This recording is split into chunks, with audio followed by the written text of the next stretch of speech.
Pretože my sa bavíme o zákone o DPH, to znamená tovar z hľadiska účtovníca, z hľadiska iných právnych predpisov môže byť definovaný úplne inač.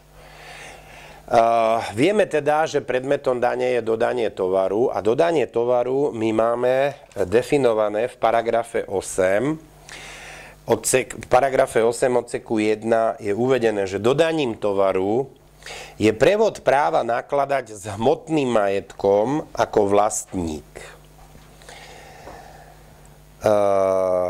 A za tovar sa považujú aj elektrina, plyn, teplo, chlad a podobné nehmotné veci.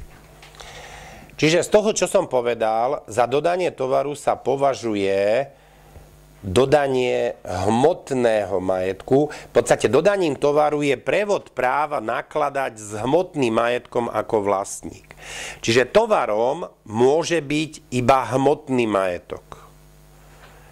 A o dodanie tovaru pôjde vtedy, keď dôjde k prevodu práva nakladať s týmto hmotným majetkom.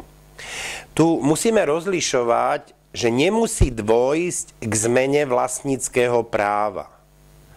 Zákon nehovorí, že dodaním tovaru je prevod vlastníckeho práva k hmotnému majetku. On hovorí o prevode práva disponovať s tovarom ako vlastník. Pretože napríklad pri uzatváraní kúpnych zmluv si veľmi často predávajúci uplatňuje tzv. Výhradu vlastníctva. Nemáte ju v zmluvách? Kupujúci sa stane vlastníkom tovaru až jeho úplným zaplatením. Samozrejme, tá podmienka prevodu vlastníckeho práva môže byť aj na nejaké iné podmienky. Nemusí to byť na tú podmienku zaplatenia, ale väčšinou to býva na podmienku zaplatenia.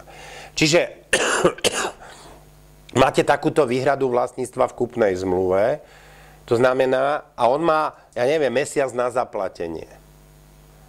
Vy budete čakať so vznikom daňovej povinnosti, až keď vám zaplatí?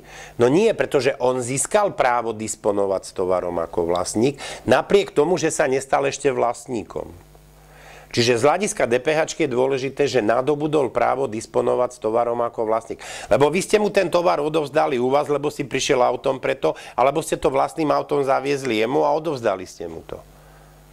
Tak jednoducho dodali ste tovar, vzniká vám